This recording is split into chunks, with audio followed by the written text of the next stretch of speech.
రామాలయం తర్వాత ఏఎస్ఐ మరో పెద్ద అప్డేట్ ఇచ్చింది. జ్ఞానవాపి మసీదు కాదని, దేవాలయం అని భారత పురావస్తు శాఖకు బలమైన ఆధారాలు లభించాయని మీకు తెలిసి ఉంటుంది.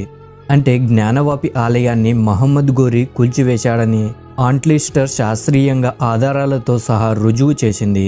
సో 2024 జనవరి 31న వారణాసి కోర్టు హిందువులు అక్కడ పూజలు చేసుకునేందుకు అనుమతి ఇచ్చింది. అయితే ఈ మహమ్మద్ గోరి ఎవరు, అసలు ఇతనిని భారతదేశానికి ఎవరు రప్పించారో తెలిస్తే నిజంగా మీరంతా ఆశ్చర్యపోతారు. మహమ్మద్ గోరిని భారతదేశానికి పిలిపించింది ఒక హిందూ రాజు. అవును, మీరు విన్నది నిజమే. కానీ దీని గురించి సంబంధించిన ప్రస్తావన ఎక్కడా ఎప్పుడూ చెప్పబడలేదు. ఔరంగజేబు జ్ఞానవాపి ఆలయాన్ని పగులగొట్టి అక్కడ మసీదు నిర్మించాడని మాత్రమే మనందరికీ తెలుసు. ఇక్కడ మరో ముఖ్యమైన విషయం ఏమిటంటే ఈ ఆలయం ఒక్కసారి కాదు 3 సార్లు ఆక్రమణకు గురైంది. చారిత్రాత్మకంగా ప్రతిసారి హిందూ పక్షం అక్కడ ఆలయాన్ని 3 వేరువేరు వ్యక్తులు పునర్నిర్మించారని చెప్తుంది. అయితే అసలు ఇక్కడ ఒక ఆలయం ఉందని ఎలా రుజువైంది? నిజం చెప్పాలంటే ముస్లిం వైపు నుంచి ఒక పెద్ద పొరపాటు జరిగింది. ఆ పొరపాట్ల వల్లే ఏఎస్ఐకి అక్కడ హిందూ ఆలయం ఉందని ప్రమాణాలు ఇచ్చే 2 ప్రధాన రుజువులు లభించాయి. సో ఈ కారణంగానే కేవలం 92 రోజుల్లోనే జ్ఞానవాపి మసీదు కాదని అదొక ఆలయమని ఏఎస్ఐ ప్రకటించింది. అయితే మనం ఈ వీడియోలో ఏఎస్ఐకి జ్ఞానవాపిలో లభించిన ఆధారాలు ఏంటి అనేటటువంటి దానితో పాటు ఒక అద్వితీయమైన చరిత్ర కలిగిన జ్ఞానవాపిపై 3 సార్లు ఎలా ఎందుకు ఆక్రమణలు చేశారు అనేటటువంటి మరెన్నో ఇంట్రెస్టింగ్ విషయాల గురించి మాట్లాడుకుందాం. వీడియో చాలా ఇన్ఫర్మేటివ్గా ఉంటుంది. సో నచ్చితే ఒక లైక్ చేయండి చాలు. ఈ మొత్తం సమస్యను అర్థం చేసుకోవడానికి ముందు మీరందరూ ఈ లేఅవుట్ను జాగ్రత్తగా గమనించండి. ఇది వారణాసిలోని కాశీ విశ్వనాథ ఆలయం. ఇక్కడ శివుడు కొలువై ఉన్నాడు. కానీ హిందూ పక్షం వారి వాదన ఏమిటంటే నిజమైన కాశీ విశ్వనాథ ఆలయం అట్ ప్రెజెంట్ ఉన్నటువంటి ఆలయం నుండి 45 మీటర్ల దూరంలో ఉందట. కావున జ్ఞానవాపి మసీదు ఒక ఆలయాన్ని కూల్చివేసి నిర్మించబడిందని హిందువులు బలంగా నమ్ముతారు. అసలు హిందువులకు కాశీ విశ్వనాథేశ్వర ఆలయం ఎందుకంత ముఖ్యమైనది? ఈ ఆలయం సాధారణ శివాలయం కాదు, భారతదేశంలోని 12 జ్యోతిర్లింగాలలో ఒకటి. కాబట్టి దీని సందర్శన మోక్షానికి మార్గమని హిందువులు నమ్ముతారు. అయితే అన్లెస్ అయోధ్య జ్ఞానవాపి విషయంలో చరిత్రకారులందరూ క్రీస్తు శకం 1194లో మహమ్మద్ గోరి ఆదేశాల మేరకు జనరల్ కుతుబుద్దీన్ ఐబక్ వారణాసిలో అనేక దేవాలయాలను కూల్చివేశారని, కూల్చివేసిన ఆలయాల్లో కాశీలోని జ్ఞానవాపి ఆలయం కూడా ఒకటి అని నిస్సందేహంగా నమ్ముతారు. కానీ ఇక్కడ కథలో ఆసక్తికరమైన ట్విస్ట్ ఏంటంటే నేను ఇంతకుముందు చెప్పినట్లుగా వందలాది హిందూ ఆలయాలను కూల్చివేసిన గోరిని భారతదేశానికి చెందిన ఒక హిందూ రాజు మరొక హిందూ రాజును ఓడించడానికి మన దేశానికి ఆహ్వానించాడు. ఈ కథ యొక్క మొదలు 1185లో ఉత్తరప్రదేశ్లోని కనౌజ్ ప్రాంతంలో నుండి జరుగుతుంది.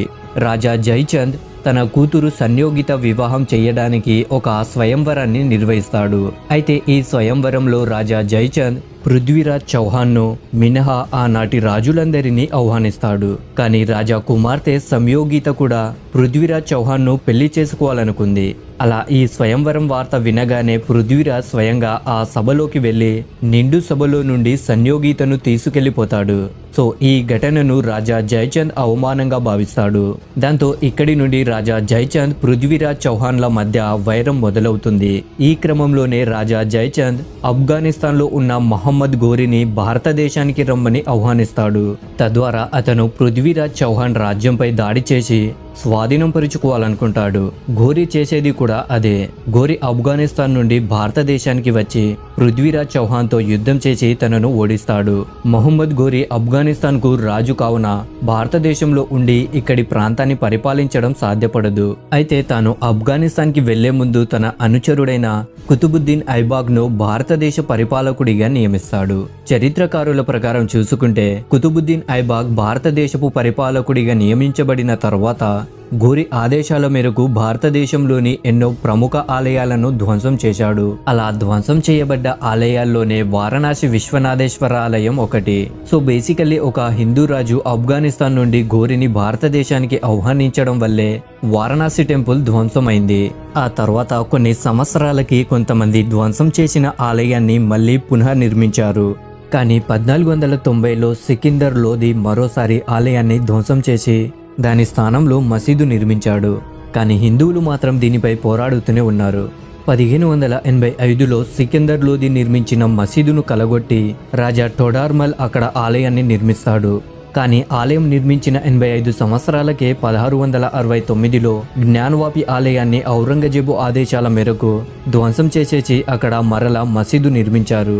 ఈ విధంగా ఆలయాన్ని 3 సార్లు ధ్వంసం చేశారు. కానీ హిందువులు అక్కడ శివుడు కొలువై ఉన్నాడని భావించి ఎల్లప్పుడూ పూజలు చేస్తూనే ఉన్నారు. మహారాష్ట్ర క్వీన్ అహల్యాబాయి హోల్కర్ 1780లో ప్రస్తుతం ఉన్నటువంటి కాశీ విశ్వనాథేశ్వర ఆలయాన్ని నిర్మించారు. కాగా హిందువులు 1991 వరకు జ్ఞానవాపి ఆలయం పక్కనే ఉన్న మసీదులోకి వెళ్లి మరీ పూజలు చేసేవారు. కానీ 1992లో అయోధ్య వివాదంపై బాబ్రీ మసీదును కూల్చివేసినప్పుడు మతపరమైన గొడవల్ని ఆపేందుకు ప్రభుత్వం జ్ఞానవాపి మసీదులో హిందువులు పూజలు చేయడానికి బ్యాన్ చేసింది. 1984లో దేశం నలుమూలలో నుండి 550 మంది సాధువులు ఢిల్లీకి వెళ్లి ఆక్రమణకు గురైన అయోధ్య రామ జన్మభూమి, మధుర కాశీ విశ్వనాథేశ్వర ఆలయాన్ని రీక్లెయిమ్ చేయాలంటూ తమ డిమాండ్స్ ప్రభుత్వం ముందు ఉంచారు. ఇది జరిగిన 8 సంవత్సరం తర్వాత 1991 సెప్టెంబర్ 18న పివి నరసింహారావు గవర్నమెంట్ ఒక కాంట్రవర్షియల్ యాక్ట్ పాస్ చేసింది. అదే ప్లేసెస్ ఆఫ్ వర్షిప్ యాక్ట్. యాక్ట్లో మెన్షన్ చేయబడింది ఏమిటంటే 1947 అనగా స్వాతంత్రానికి ముందు నిర్మించబడిన ఎటువంటి రిలీజియస్ ప్లేసెస్ను మార్చకూడదు. దీనిని సింపుల్గా చెప్పాలంటే 1947కి ముందు అక్కడ ఆలయం నిర్మిస్తే అది ఆలయానికి చెందిందిగా భావించబడుతుంది. అదేవిధంగా స్వాతంత్రానికి ముందు ఆలయాన్ని కూల్చి మసీదు నిర్మిస్తే ఆ ప్రదేశం మసీదుకు చెందిందిగానే భావించబడుతుంది.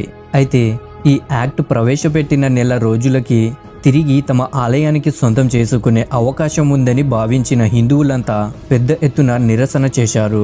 మరియు ఈ యాక్ట్ కారణంగానే 1991 అక్టోబర్ 15న మొట్టమొదటిసారిగా జ్ఞానవాపికి సంబంధించిన మొదటి కేసు కోర్టులో నమోదయ్యింది. ఈ కేసులో హిందువులు జ్ఞానవాపి కాంప్లెక్స్ మొత్తం విశ్వనాథేశ్వర ఆలయంలోని భాగమే అని డిమాండ్ చేశారు. కావున ఆ ప్రదేశాన్ని హిందువులకు అప్పగించాలని మరియు అక్కడ ఇల్లీగల్గా నిర్మించబడిన మసీదును కూల్చివేయాలని కోర్టును కోరారు. దీని తర్వాత 1998లో ప్లేసెస్ ఆఫ్ వర్షిప్ యాక్ట్ను బేస్ చేసుకొని ముస్లింల వైపు నుంచి కూడా కేసు నమోదైంది. కానీ అందులో కూడా ప్రత్యామ్నాయం లేకపోవడంతో 2021 ఆగస్టులో కథ కీలక మలుపు తిరిగింది. మసీదు లోపల శివుడు, శ్రీంగార్, గౌరీ, గణేష్ మరియు హనుమంతుడు ఉన్నారని, వారిని పూజించడానికి అనుమతి ఇవ్వాలని 5 మహిళలు వారణాసి కోర్టులో పిటిషన్ దాఖలు చేశారు. దాంతో 1 సంవత్సరం తర్వాత వారణాసి సివిల్ కోర్టు జడ్జి ఈ 5 మహిళల డిమాండ్ను అంగీకరించింది. దేవుడు నిజంగా మసీదులో ఉన్నాడో లేడో తనిఖీ చేయడానికి అజయ్ కుమార్ మిశ్రా అను ఒక అడ్వకేట్ కమిషనర్కు వీడియోగ్రఫీ సర్వే నిర్వహించాలని ఆదేశించారు. అయితే ఈ వీడియోగ్రఫీ సర్వేలో హిందూ దేవాలయ శిథిలాలు, మసీదు స్తంభాలపై దేవుళ్ళ విగ్రహాలు, హిందూ దేవుళ్ళ విగ్రహాలు వెల్లడైంది. ఈ సర్వేలో బయటపడ్డ 2 ఆధారాలు అత్యంత ముఖ్యమైనవి. మొదటిది కుంకుమను జత చేసిన పెద్ద స్తంభం. దీనిని పిటిషనర్లు తల్లి శ్రీంగార్ గౌరీగా గుర్తించారు. ఇక రెండవది వాజుఖానాలో ఉన్న శివలింగం.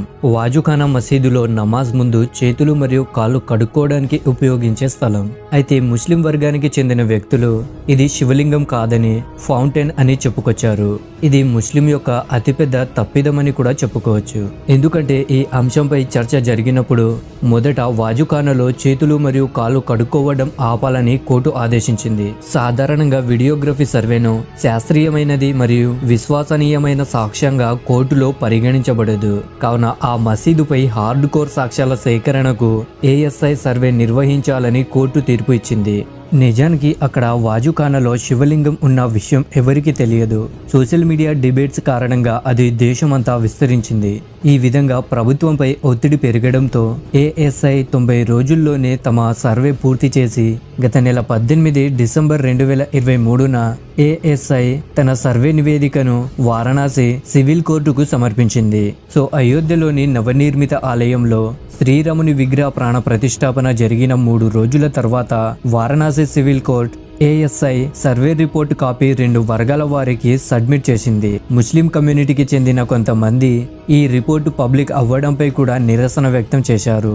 కానీ సోషల్ మీడియాలో ఇది ఎంతగానో ట్రెండ్ అయ్యింది. ఏఎస్ఐ రిపోర్ట్ పబ్లిక్ అయిన తర్వాత ఏఎస్ఐ రిపోర్ట్ను కన్సిడర్ చేసుకొని 31 జనవరి 2024న జ్ఞానవాపి మసీదులో పూజలు చేసుకోవచ్చని అనుమతిచ్చింది. సో వారణాసి సివిల్ కోర్టు తీసుకున్న ఈ డిసిషన్ పై మీ అభిప్రాయం ఏంటో మాకు కామెంట్ చేసి తెలపండి. మరియు అదే విధంగా ఈ వీడియో నచ్చితే లైక్ చేయండి.